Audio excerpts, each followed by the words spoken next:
So let us enjoy this question. We are enjoying physics, not learning, no. Let us enjoy this question. क्या था?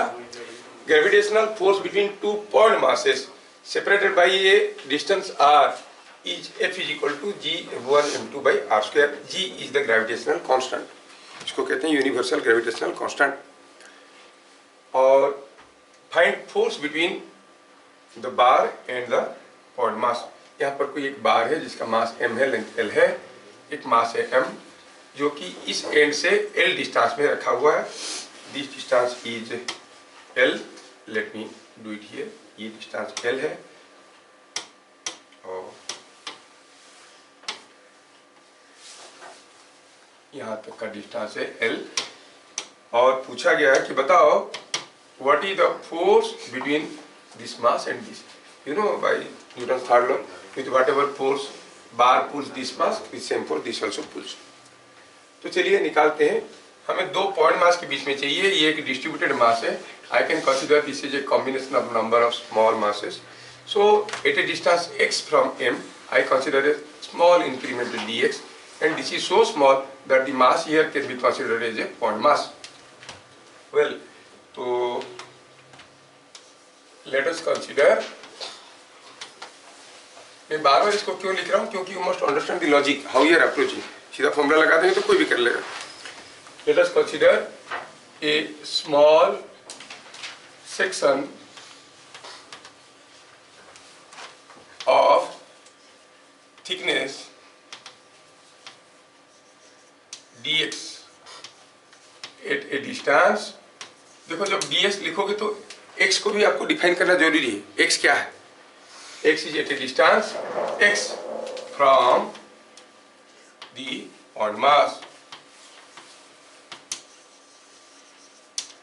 तो m1 is mass of section. mass of the section क्या हो जाएगा? mass per unit length into dx. m2 point mass. point mass कितना है? ये m दिया हुआ है. तो dF force between m1 and m2. I talking about gravitational force. So it is G m1 m2 by दोनों का बीच का डिस्टेंस कितना था? x का स्क्वायर. क्योंकि ये मास यहाँ से x डिस्टेंस में मैं लिया हूँ छोटा सा सेक्शन dx. अब उसको इंटीग्रेट करेंगे to get the total force. Value डाल दें तो हम कहेंगे net force is summation of all the small forces. और ऐसे कितने सारे छोटे छोटे फोर्स मिलेंगे? Infinite number of small forces. So summation of infinite number of continuous quantities is called integration. Integration करें तो ये मिला g m1 m2 by x square का इंटीग्रेशन, जिसका वैल्यू डाले तो m1 था m by l dx, m2 था m divided by x square. इसमें हम लिमिट भी डालेंगे. किसका लिमिट डालेंगे? इसको सजा के लिखो तो थोड़ा कुछ ये ऐसे बन रहा है. G M square by L. G M square by L को बाहर फेंक दिए. 1 by x square d x का इंटीग्रेशन. जब लिमिट डालेंगे एक्स का लिमिट डालेंगे. We want to see the force due to each small mass. ये वाला सारे छोटे छोटे मासेस के लिए है ना. तो x क्या था? Distance of this section from point mass. x का मिनिमम वैल्यू क्या होगा? l. Maximum value 2l. ये समझ में आना चाहिए. कितना बढ़िया तुम लोग समझ रहे हो, बहुत बढ़िया. सो it is l to 2l. ये समझ में आना जरूरी था.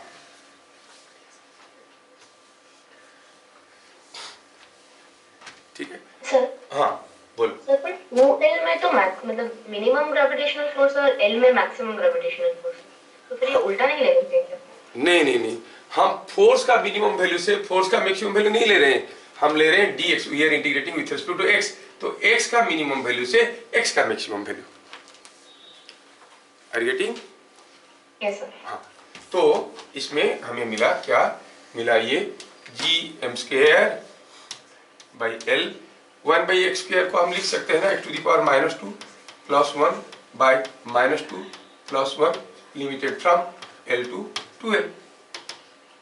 तो ये हो गया x टू द पावर -1, ये minus gm² by l into 1/x, l से 2l, so it is 1/2l minus 1/l। Upper limit पहले डालेंगे फिर लोअर लिमिट डालेंगे। अपर लिमिट डालो तो 1/2l माइनस 1/l हो गया, माइनस 1/2l, माइनस माइनस मिलकर हो गया plus, and it is coming out to be gm²/2l। क्या आप लोगों का ये आंसर आया था? L²। हाँ, l², यू आर करेक्ट। कितने लोगों का आया था देखिए? 1 2 3 4 5 6 7 8 9, 9 लोगों का आंसर आया है। और क्या चाहिए मुझे? उतना ही तो चाहिए था, है ना? बहुत बढ़िया।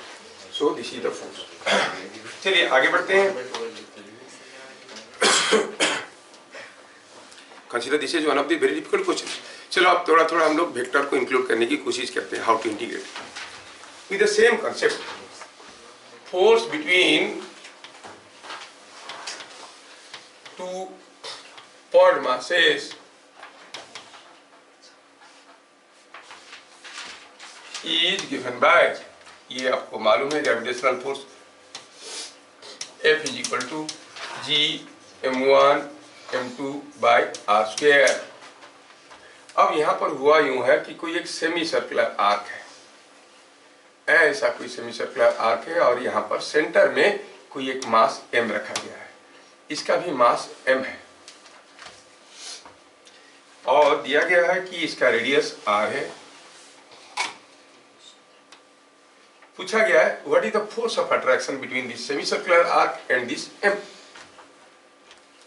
है ना? तो find force between the semi circular arc, semi circle and point mass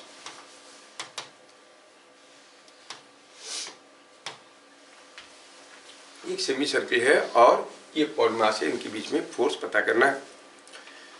आप लोग काफी स्मार्ट हो, आप लोग ट्राई कर सकते हो, लेकिन मैं थोड़ा सा खाली क्लू बताऊंगा। मैं देखना चाहता हूं कि इसका हर एक छोटा मास इसको पुल कर रहा है, और हमें पता ये करना है what is the net force on this, and force is a vector, you can not ordinarily add them, you have to take the directions also into account, है ना?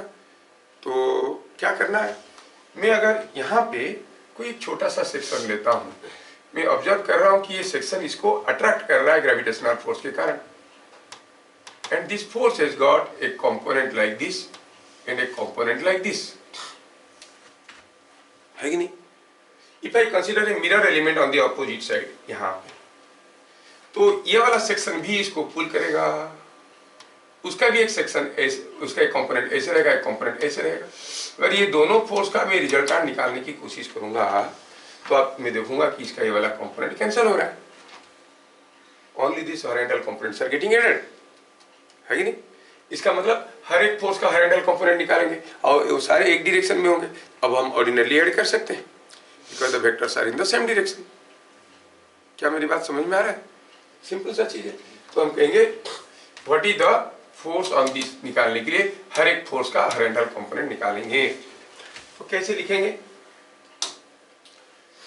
पहले मैं यहाँ पे फिगर को ड्रॉ करता हूँ। मुझे वो छोटा सा सेक्शन को डिफाइन करना पड़ेगा जिसके चलते मैं फोर्स निकाल रहा हूँ। ये डिस्टेंस r है। चलो मानते हैं कि यहाँ से कुछ थीटा एंगुलर डिस्प्लेसमेंट में मैं छोटा सा एंगुलर डिस्प्लेसमेंट देख रहा हूँ d theta. At an angular displacement theta I consider a small section d theta. ये रेडियस r है। So this is the length which is r d theta. As d theta is very small, I can consider this as a point mass and I can find out the force. नहीं? तो considering a small section subtending angle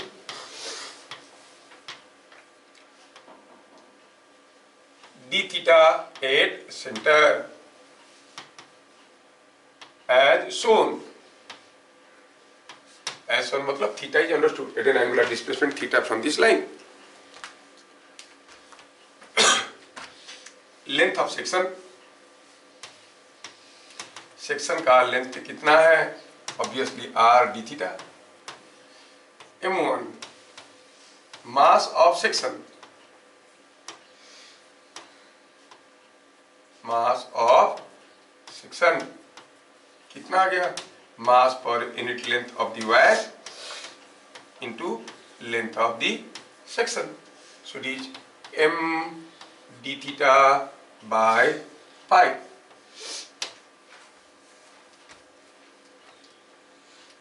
है ना? df force due to section,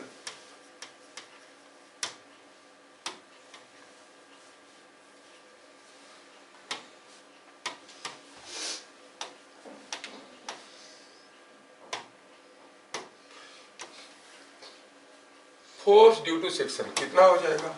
you will say g m1 m2 by distance का square. दोनों के बीच में distance r है ना, तो ये हो गया g m square by r square into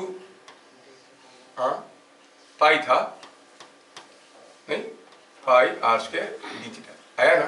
देखो ये था m D theta by pi, g into this into m by r square, and it is coming like this. The vertical component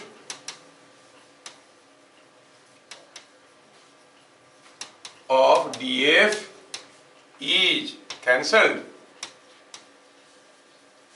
by the mirror element or symmetrically opposite element. mirror element जो opposite element है वो इसको cancel कर रहा है.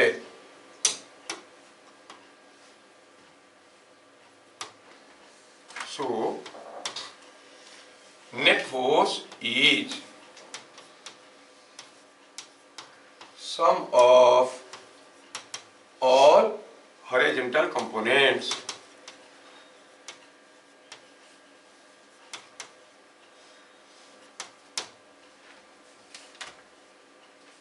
सो जो net force आएगा वो क्या आएगा?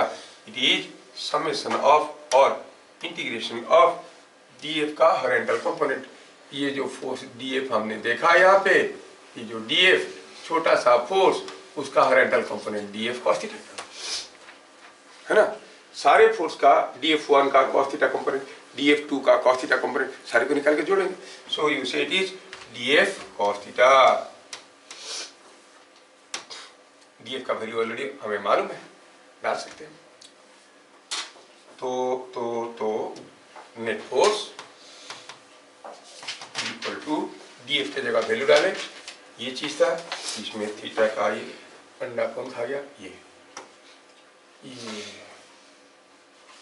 कॉपी. अच्छा, इसका answer 2gm square by pi r square है. हाँ, मुझे कहाँ रटा हुआ, मेरे को याद तो नहीं है. तुम निकाल दियो, अच्छी बात है, देखते हैं निकाल के. और दिस इनटू कॉस थीटा. अब हमें लिमिट डालने की बारी आया. अब हमारे अगर लिमिट डालने की बारी आया, we are integrating with respect to what? Theta. Theta का लिमिट डालना है. थीटा क्या था? You see, theta was the angular position of each small element. Obvious है कि ऊपर वाले सेक्शन के लिए जितना फोर्स आएगा नीचे वाले के लिए उतना ही आएगा. हाँ, ये वाला सेक्शन के लिए थीटा का वैल्यू 0 है, ये वाला सेक्शन के लिए थीटा का वैल्यू π/2 है कि नहीं? थीटा बढ़े जा रहा है. और ये वाला सेक्शन के लिए नीचे आएगा तो -π/2 है. आप -π/2 से +π/2 कर सकते हो और 0 to π/2 करके डबल कर सकते हो ना. तो आप इसको ऐसे लिखोगे, will write it as -π/2 to +π/2 और you say twice of 0 to π/2 gm square by pi r square whole into cos theta D theta, और साइन थीटा का डेरिवेटिव कॉस थीटा होता है, तो कॉस थीटा का इंटीग्रेशन साइन थीटा होगा, है ना। तो हम कहेंगे ये साइन थीटा हो गया। तो ये आ गया 2gm² by pi r square sine theta limited from 0 to π/2। क्या सुमिली ये आंसर आ रहा है? देखो साइन π/2 हो गया 1, साइन 0 हो गया 0, आंसर हो गया 2gm² by pi r square. क्या आंसर आया सबका? इजी है ना? क्या है? बढ़िया। हाँ, मैं स्टेप बाय स्टेप इसलिए जा रहा हूँ ताकि आपको समझ में आए चीजें। आगे ये सब चीज हम फटाफट, मैं अगर खुद के लिए करूंगा, ये MCQ है, I straight away start from this point, यहाँ से स्टार्ट करूंगा। सोचना है, थोड़ा थोड़ा करके करना है, और क्या उसमें। सर पिछला पेज थोड़ा दिखा सकते हैं? एक मिनट। थोड़ा क्यों, पूरा दिखा सकते। देखो देखो ये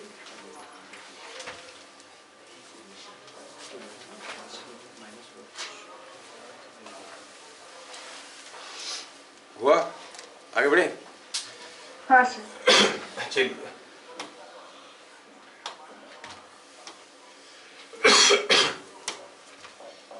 a block of mass 2 kg was at rest. A force F is equal to 3t square at newtons.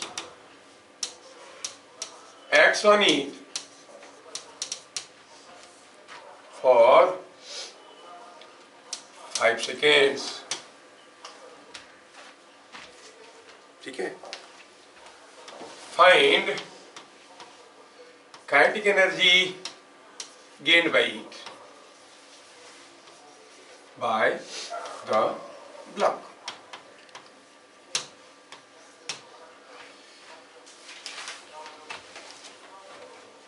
अगर ये फोर्स टाइम वेरिएंट नहीं होता, फोर्स समय के साथ बदल रहा है, यहाँ पर समय के साथ बदला टी टाइम, ठीक है, तो ये टाइम के साथ नहीं बदलता, तो कैसे करते?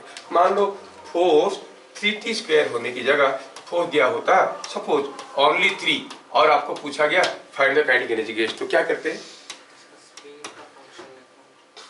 हाँ, आप ऐसे कर सकते हो, you can find out the acceleration, नहीं एक्सीलरेशन से फिर आप वेलोसिटी निकाल सकते हो, क्योंकि कांस्टेंट फोर्स है तो कांस्टेंट एक्सीलरेशन होगा, नहीं, और कांस्टेंट एक्सीलरेशन होगा मतलब acceleration will be 3/2, initial velocity 0 था, फाइनल वेलोसिटी क्या होगा, कब, तब जब t था 5 सेकंड्स, तो काम निकल गया, हाफ एम कर काइनेटिक एनर्जी गेन, नहीं। अदरवाइज क्या कर सकते थे? अदरवाइज ऐसे कर सकते थे कि when the force acts on it for some time t seconds, the change in momentum is force into time. Force is rate of change in momentum. तो change in momentum is force into time. 3 दिया हुआ है, time दिया है 5 second, तो change in momentum हो गया 15। Change in momentum मतलब फाइनल माइनस इनिशियल, इनिशियल तो 0 था, तो फाइनल मोमेंटम मिल गया, काइनेटिक एनर्जी मिल जाएगा।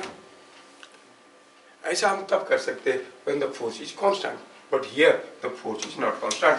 What to do? क्या मेरी बात समझ में आया सबको? चलिए शुरू करते हैं। सॉल्यूशन कुछ ऐसा करते हैं, क्या आप लोग ट्राई करना चाहोगे? क्लू है ऐसा कि the force is given by rate of change in momentum. इसमें से अगर आप चेंज इन मोमेंटम निकाल पाओगे, फाइनल मोमेंटम निकाल पाओगे, तो you will get the final kinetic energy ना। ठीक है, चलिए you can do it.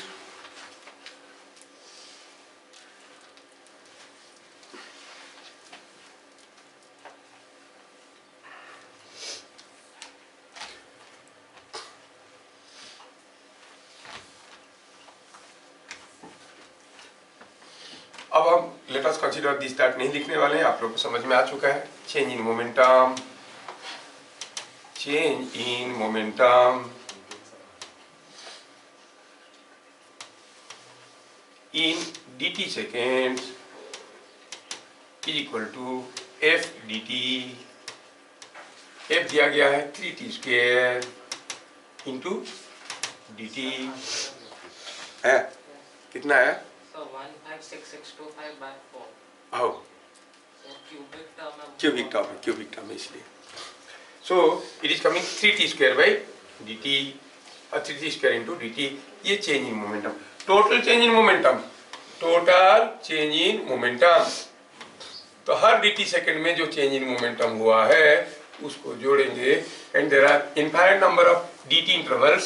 Total change in momentum you call it delta p is equal to integration of dp, and that is 3t square dt का integration with time varying from 0 to 5 seconds. Integrate, it is t cube 0 to 5, so it is coming 5 का cube 125 kg meter per second. But that is again equal to final momentum, change in momentum is final momentum minus initial momentum, which is 125. Initial momentum was 0 because the body was at rest, so the final momentum is 125 kg meter per second. आया समझ में? Final momentum हो गया. जैसे एक बार final momentum बन गया, अब हमें काइनेटिक एनर्जी निकालना है. तो कोई बड़ी चीज नहीं है, आप लोगों को आता है. Kinetic energy p square by 2m. I can say the kinetic energy gained final momentum का square by 2 into mass. Mass 2 kg कुछ दिया है, यू कैन डू इट. क्या बात समझ में आया? चलिए अगला question. The current through a wire, current through a wire is given by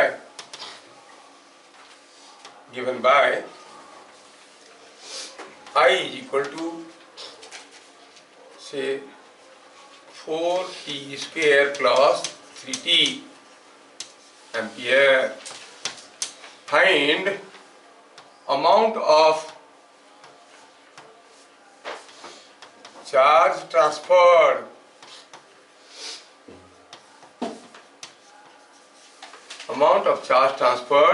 in bit number 1 3 seconds, bit number 2 3rd second. You understand the difference between 3 seconds and 3rd second. और सबको मालूम है कि हमारा जो करंट होता है dq by dt, where dq is the amount of charge transferred in a time of dt seconds. तो dq हो गया idt. 3 सेकंड में कितना होगा, 3rd सेकंड में कितना होगा.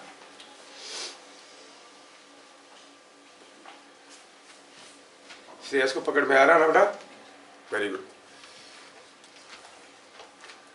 इतना करके you are topping up your knowledge. Remember, top up करते ना, ये बड़ा काम का चीज रहेगा.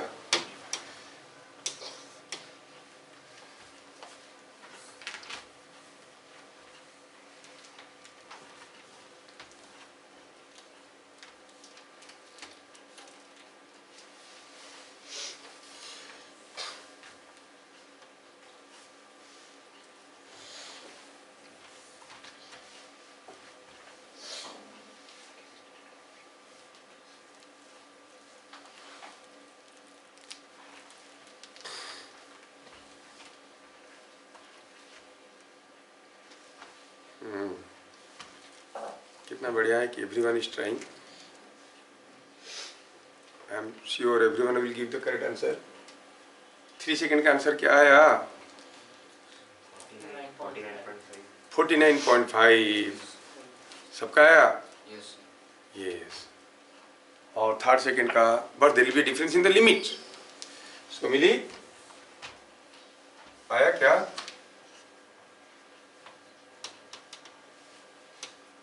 क्या मैं ऐसे सीधे सीधे लिख सकता हूँ? ज़्यादा फैला के क्यों लिखूँ? आप लोग जानते हो, बोर हो गए unnecessarily. It is I D T का इंटीग्रेशन 0 to 3 3 सेकेंड मतलब 0 से 3 सेकेंड में आई का वैल्यू दिया गया है। सो it is 4t² plus 3t dt का इंटीग्रेशन 0 to 3। और इन थर्ड सेकेंड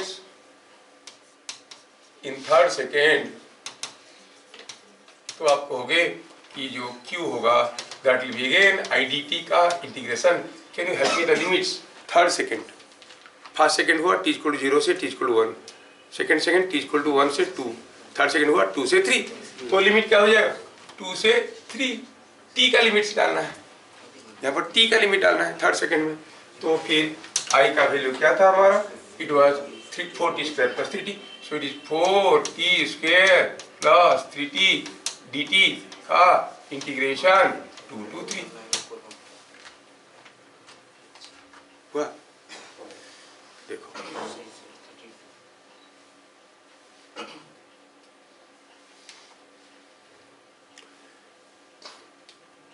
सर 49.5। वो तो 3 सेकेंड का आया है ना? Yes sir. हाँ हाँ हाँ 32.44 32.44 मतलब थर्ड सेकेंड में ज़्यादा करेंगे, ज़्यादा चार्ज दिया। ये आंसर आया है, ये निकाले तो आंसर आया कितना? 49.5। That's fine. देखो गलत मत बोलो, मेरा वीडियो रिकॉर्डिंग हो जाएगा। 49.5 था, मैं चेक नहीं कर रहा हूँ, तुम्हारे भरोसे। हाँ सॉरी कोई बोला, ये सही है ना? नहीं तो मेरा वीडियो ही खराब हो जाएगा। इसका कितना है आंसर? 32.8। हाँ तो 33 आ रहा है तो 33 लिखो, थोड़ी जान पहचान का है, थोड़ा बढ़ा के दे देंगे। हाँ पकड़ में आ रहा है।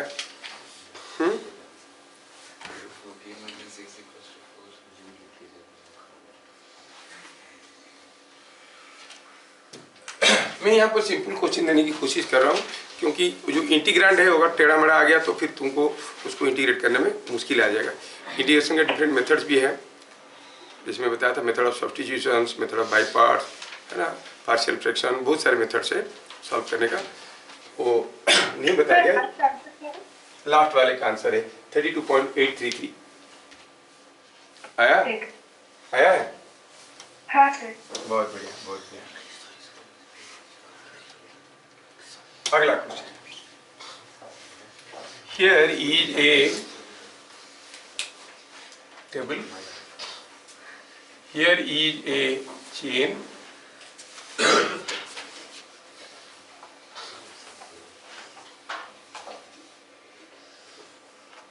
ये चेन का ये लेंथ है से 12/3 और इसका टोटल मास m है, टोटल लेंथ l है। You are pulling the chain by a force F. Find minimum work done by F. Minimum work done by F. By or in pulling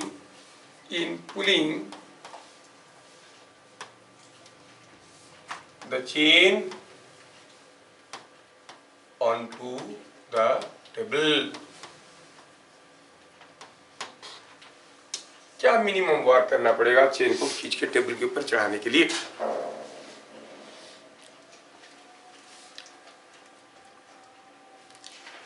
ठीक है, तो खींचना शुरू करेंगे। अब टेबल के ऊपर चेन को खींचने के लिए चेन को कितना दूर खींचना पड़ेगा? To a distance 12/3। हम देखेंगे कि जब इसको हम x खींच चुके हैं, फर्दर dx खींचने में कितना वर्क होता है, फर्दर dx खींचने में कितना वर्क होता है, तो पूरा यहां से यहां तक खींचने में कितना वर्क होगा, है कि नहीं?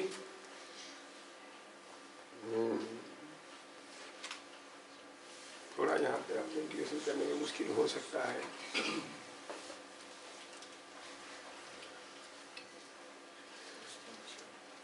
इंटीग्रांड बना के छोड़ेंगे, ठीक है, कर लेंगे तो अच्छी बात है, तुम लोग कर लोगे तो इंटीग्रांड बना के छोड़ेंगे। एनीवे कोशिश करते हैं। when chain is pulled by X. Let us consider a small additional displacement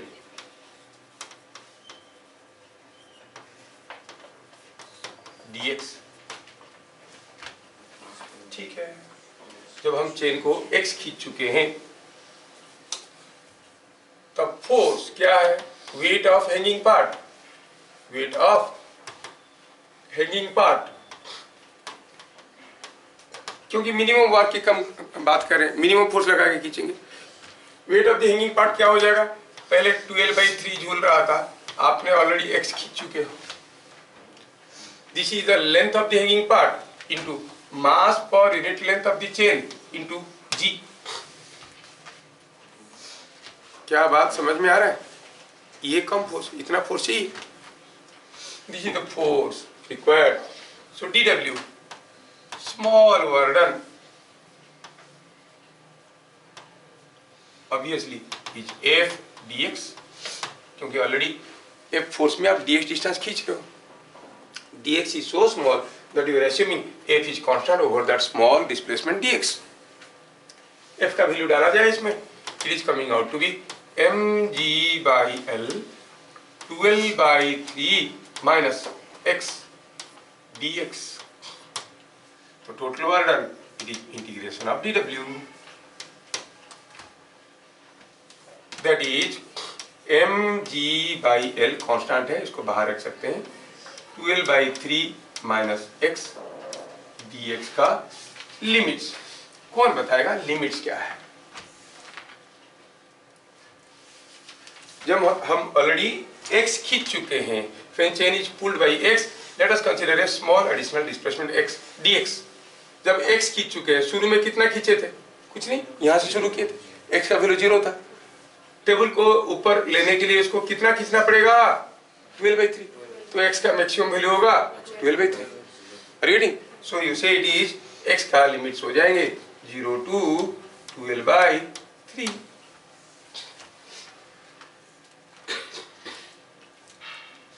ठीक है, don't go for the answer, see how I am thinking, think that way. Sir weight of hanging part को क्यों ले रहे हैं? Force, क्यों हम force को weight of the hanging part ले रहे हैं? पूछा है कि मिनिमम वर्क डन, तो जितना कम फोर्स लगा के खींचेंगे उतना ज्यादा, उतना कम वर्क डन होगा।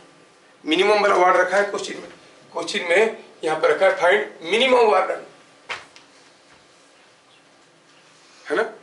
अगर हम कहते हैं कि F is a constant, F is equal to F0, what is the work done in pulling the chain onto the table? क्या होता है? F0 into 12/3, that's all. Displacement of point of application of force, but that is not the minimum force. क्योंकि जब ये थोड़ा सा झूल रहा होगा, इतना ज्यादा फोर्स लगा के खींचने की कोई मतलब ही नहीं बनता है। हम कम से कम फोर्स लगा के खींचने की कोशिश करेंगे। कितना फोर्स ताकि ये सरक ना जाए नीचे, मतलब ये इसको बैलेंस करने वाली फोर्स, या उससे थोड़ा सा ज्यादा, जिसको हम इग्नोर कर सकते हैं। समझ में आ रहा है? तो हम कहेंगे the minimum work done is given by integration of this. अब जब इसको इंटीग्रेट करने की कोशिश करेंगे तो हमें कुछ आंसर मिलने वाला है। कर ही लेते हैं पूरा।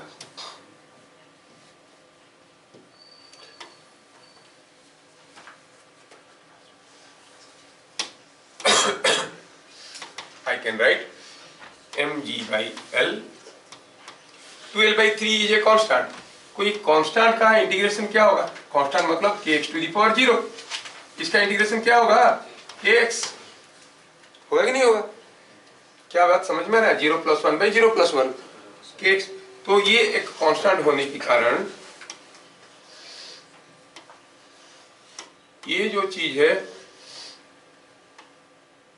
ये कांस्टेंट होने के कारण इसका वैल्यू हो जाएगा 2L/3 × x माइनस x का integration x²/2 x to the power 1 + 1 / 1 + 1 limited from 0 to 2L/3।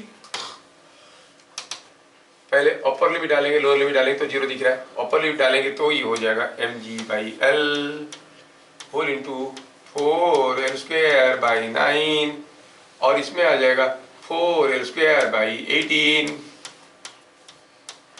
Lower limit डालो तो हो जाएगा 0, तो उसको छोड़ो, मिल गया 4l²/18, तो it is coming out to be 4mgl²/18 which is equal to 2mgl²/9.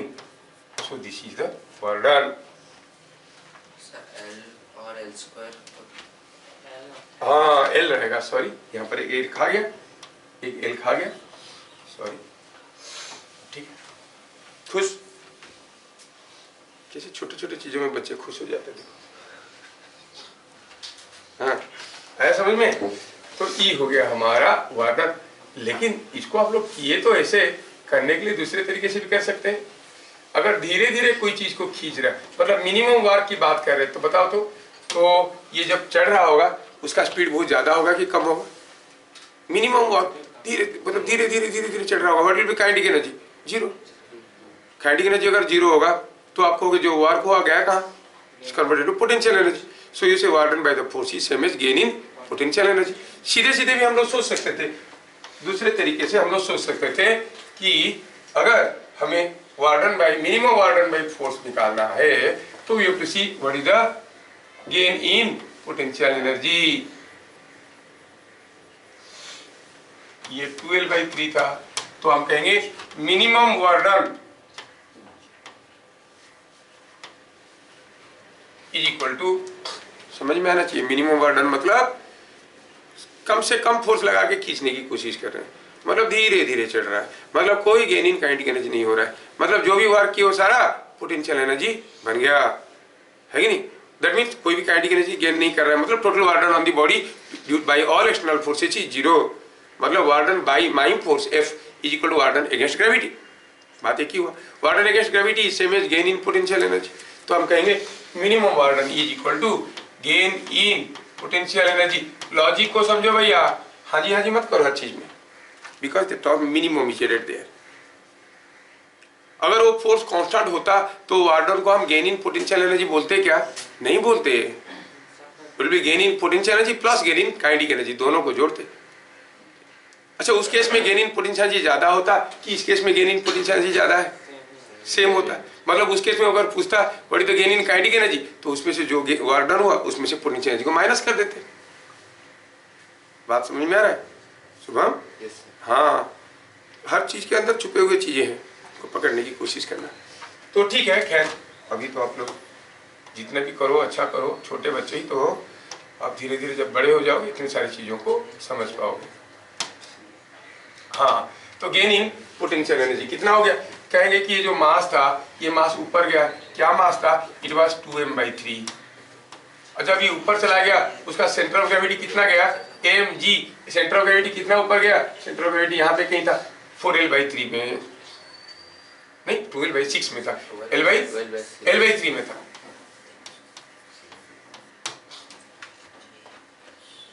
ये मास को इतना सेंटर ऑफ ग्रेविटी को इतना ऊपर उठाया गया, हो गया ना? तो आप कहोगे is it not coming 2mgl/9, जो हम लोग इतना इंटीग्रेशन करके निकाले थे। क्या बात समझ में आ रहा है? क्योंकि इसका सेंटर ऑफ ग्रेविटी को ऊपर लेना है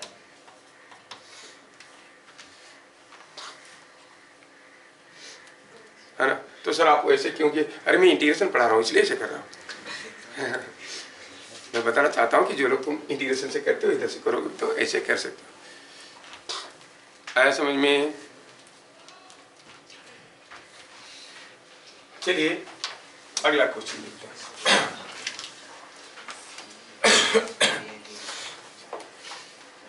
अगर हम कहेंगे कि ये मेरा y एक्सिस है, ये मेरा x एक्सिस है, और कोई बॉडी को किसी भी एक रास्ते में इधर से इधर ऐसे लिया गया, इस रास्ते में लिया गया, तो अगर हम यहाँ पे कोई एक छोटा सा डिस्प्लेसमेंट कंसीडर करेंगे, dl कहेंगे कि एक वेक्टर है, ड्यू टू दिस स्मॉल छोटा सा डिस्प्लेसमेंट। स्मॉल छोटा सा क्या होता है? Small displacement. क्या वार्क हुआ? ऐसे सारे छोटे छोटे वार्क के लिए वार्क निकालेंगे और सारे वार्क को जोड़ देंगे, वार्क बीइंग स्केलर क्वांटिटी। कहने का मतलब हुआ any small displacement dl can be considered in terms of its components as dx I cap and d y आए रुक रे, ये क्या हुआ, D why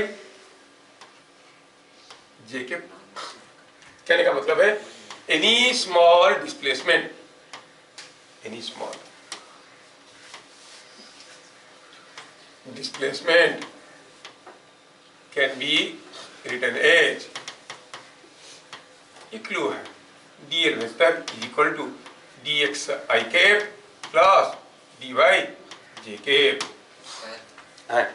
sir x axis में आपने y लिख दिया, y एक्सिस में आपने x लिख दिया।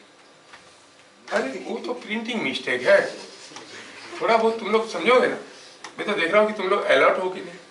हाँ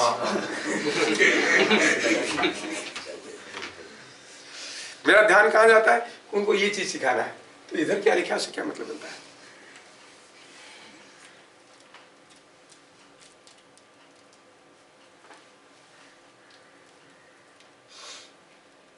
ठीक है,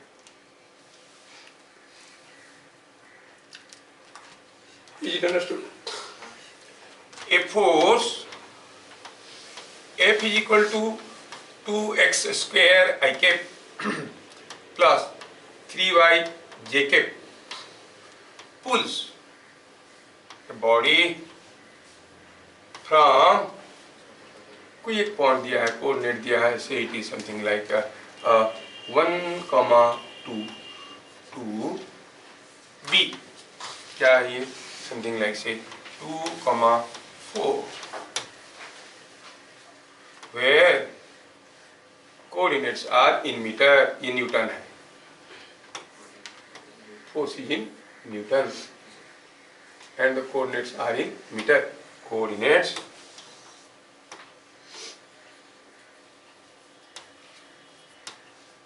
are in meter।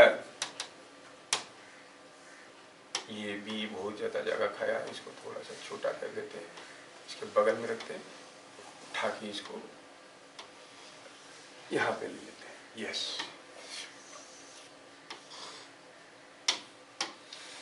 Find work done by the force. Had it been a constant force, the Warden would have been F dot S, but it's not a constant force। ठीक है ना, तो हमें देखना पड़ेगा छोटा सा डिस्प्लेसमेंट में क्या वर्क हुआ, सारा डिस्प्लेसमेंट में क्या वर्क हुआ, और जोड़ना है। वेल, आपको ये क्लू तो मालूम होगा कि अगर vector A is A1 I cap plus A2 J cap, vector B is B1 I cap plus B2 J cap, then A dot B का वैल्यू सबको मालूम है, कितना है, A1 B1 प्लस, बोलोगे कि सब बोलेंगे कौन गधों को पढ़ा रहे हैं कोई सर, क्या है, A1 B1 plus A2 B2। ये इसके बारे में तुम लोग दिख नहीं रहे हो ना, नहीं बोलोगे तो लोग सोचेंगे कि कौन पढ़ रहा है, ये छोटा मोटा चीज भी नहीं आता, बेकार का टाइम वेस्ट कर रहा है, ऐसे सोच रहे हो। QSP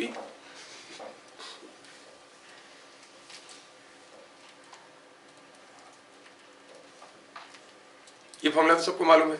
अब हमें क्या करना है, एक छोटा सा डिस्प्लेसमेंट के लिए वर्क दिखाना है, सारा डिस्प्लेसमेंट के लिए वर्क निकाल के जोड़ना है। Solution for any small displacement dl, छोटा सा वर्डन इज F डॉट dl। मैं चाहूंगा कि आगे की चीज आप पूरा करो। F आपको दिया गया है, dl आपको मालूम है dx I cap dot dy j cap, है ना, तो आप इसको कर सकते हो। F का वैल्यू शायद कुछ दिया गया था 2y स्क्वायर 2x स्क्वायर ऐसे कुछ दिया था, 2x स्क्वायर में जो 2x स्क्वायर लिखा था थोड़ा सा इसको 3x स्क्वायर कर देता हूँ, आपका कैलकुलेशन आसान हो जाएगा, और जो 3y दिया था उसको 2y कर देता हूँ, कैलकुलेशन आसान हो जाएगा, अननेसेसरी आपको मेहनत करना नहीं पड़ेगा। क्यों मुझे मालूम है, आप करोगे तो पता चलेगा। 3x स्क्वायर प्लस 2y, ये चेंज द क्वेश्चन, ठीक है, अब करो, please 3x square I cap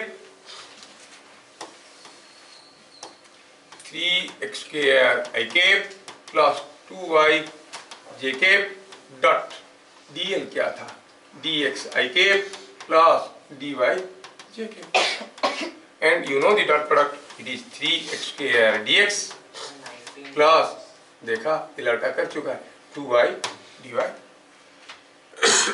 total burden integration of all small burdens, that is integration of 3x square dx plus integration of 2y dy. Limit डालना है कहां से कहां तक, a to b, बॉडी को खींच के लेना है a से b तक, a से b तक लेना है। फर्स्ट वाला सेक्शन में, पहला सेक्शन में we are integrating with respect to x, x at a, x at b। Second वाला सेक्शन में we are integrating with respect to y, y at a, y at b। समझ में आ रहा है? तो a और b का वैल्यू तो दिया हुआ है 1 2 2 2 4, तो ये 1 से 2, 2 से 4। बट यहाँ पे अगर a का x कोऑर्डिनेट ज्यादा होता कोई फर्क नहीं पड़ता। हाँ तो सर फिर वो जो रूल था कि स्मॉलेस्ट x को लोअर, ना ना ना ना, ना। कहाँ से कहाँ पर जा रहे हैं उसके हिसाब से, starting from which point you are in, ये जो डीएल आप लिए हो यहाँ से यहाँ पर जा रहे हो, मतलब एल का लिमिट आ रहा है उसमें, है ना? तो रास्ते में जो पहला एक्स आया, कोई जरूरी नहीं कि lower limit will be always lesser than the upper limit, ऐसा कोई जरूरी नहीं। कैसे आप ले रहे हो, at a distance l you are considering a small d l, पहले जो एक्स आया उसके हिसाब से, और किधर जा रहे हो उसके ऊपर डिपेंड कर रहा है, इधर जा रहे हो कि इधर जा रहे हो, उसके हिसाब से चीजें बदलेंगे। And upon integration you find it is coming out to be x cube 1 to 2 plus y square 2 to 4. So 8 minus 1 is 7 plus 16 minus 4 is 12 is 19 joules. क्या आया है? Yes sir. सबका? Yes sir. देगा? कितना बढ़िया वर्क कर लेते हो तुम लोग।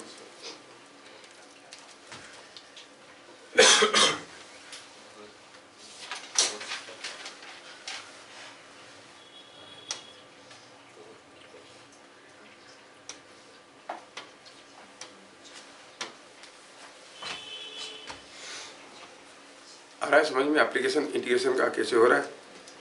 अब तो और क्या रखा है, चीजें कर लोगे फटाफट।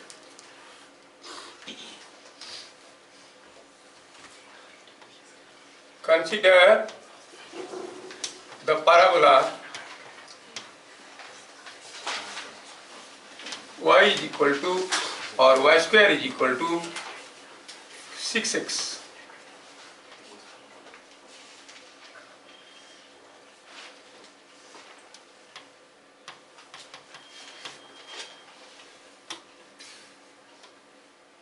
पूछा है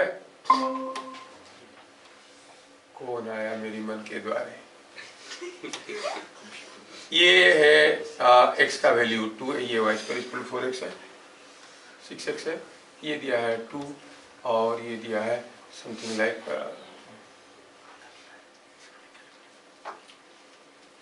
चलो ठीक है, वैल्यू निकालने में थोड़ा दिक्कत होगा, मैं थोड़ा सा चेंज कर देता हूँ ताकि आपको वैल्यू निकालने में दिक्कत ना हो। ठीक है, थोड़ा सा I am making a change, काहे आपको परेशान करें, क्योंकि you learn to see consider the parabola x square is equal to y, ऐसा ये जो पैराबोला है ये x square is equal to y है, और पूछा क्या गया है आपको, ये पॉइंट है 2, ये पॉइंट है 3, और आपको पूछा गया है फाइंड द शेडेड एरिया। ये कौन सा पैराबोला है, x square is equal to y। Find the shaded area, क्यों पूछ रहे हैं, काफी केसेस आएगा जहां पर area under the diagram will be representing something, वो इक्वेशन मिल जाएगा, एरिया अंडर द डायग्राम निकाल लेंगे तो काम बन जाएगा। हमें ये एरिया पता करना है, apply from the ab initio principle, from the fundamentals, area पता करना है। तो पहले आपको एक छोटा सा स्ट्रिप लेना होगा, सोचो कि आई कंसीडर ए थिन स्ट्रिप, ऐसा वाला एक स्ट्रिप ले लूंगा। अरे क्या हो गया, अरे I consider a thin strip, कहाँ पे, at a distance x from here. I consider a thin strip of thickness dx. I consider a thin strip of thickness dx. x distance में मैं यहाँ पर एक छोटा सा स्ट्रिप ले रहा हूँ जिसका थिकनेस dx है। इसका एरिया पता कर लूँगा, सारे का एरिया पता कर लूँगा। ये स्ट्रिप थोड़ा टेढ़ा दिख रहा है, मैं सीधा कर लेता हूँ। ये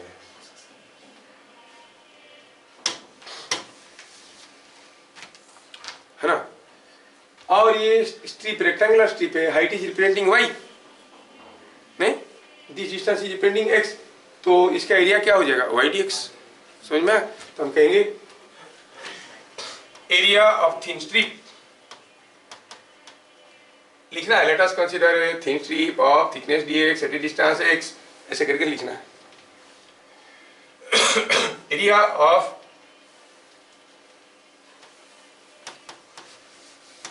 thin strip is equal to y dx.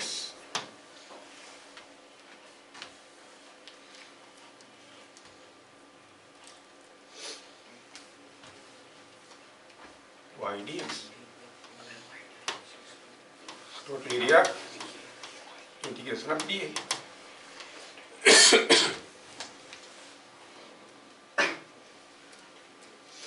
तो हमें ऐसे बहुत सारे छोटे छोटे थिन स्ट्रिप्स लेना है, यहाँ पे लेना है, यहाँ पे लेना है, यहाँ पे यहाँ पे यहाँ पे यहाँ पे हर जगह लेना है। So we have to go for integration of all these small areas. जब मैं y dx लिखता हूँ, I am integrating with respect to what, x। dx लिखा, integrating with respect to x। x ये वाला एलिमेंट, ये वाला एलिमेंट सबके लिए लेंगे तो x का वैल्यू कैसा वेरी करेगा, 2 to 3, है ना। तो फिर y की जगह वैल्यू डाल दीजिए, y is x square, so x square dx 2 to 3। आगे की कहानी सबको मालूम है। 6.33 मीटर स्क्वायर, अगर मीटर में दिया है तो, कोऑर्डिनेट्स आर इन मीटर। तो ऐसा केसेस में हम लोग लिखते हैं स्क्वायर यूनिट्स।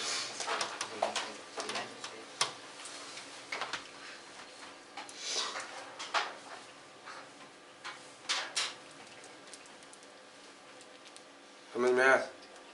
हाँ, मतलब अभी इंटीग्रेशन पे कुछ होल्ड आ रहा है।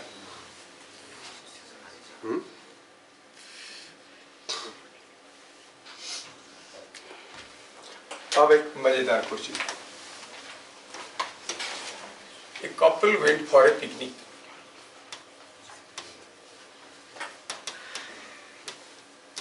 ठीक है, they have 6 sons. Each son has 4 sisters. Each sister, देखें, oh, सिस्टम हो गया। Each sister has 2 babies. हो गया? How many persons were there?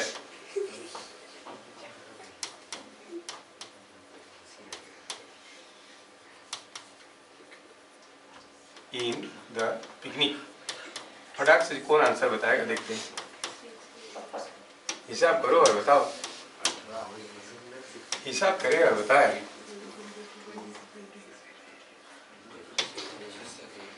बड़ा इंटरेस्टिंग क्वेश्चन है। A couple went for a picnic. They have 6 sons. Each son has 4 sisters. Each son 4 sons. अच्छा, each sister has 2 babies. How many persons were there in the picnic? हाँ, जोड़ो जोड़ो जोड़ो जोड़ो।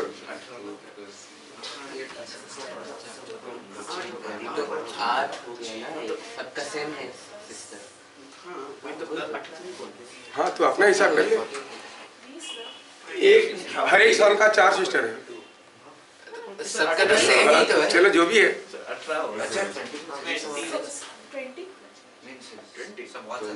हाँ second देखो calculation लगा इंडिकेशन। हाँ सुमिली बता।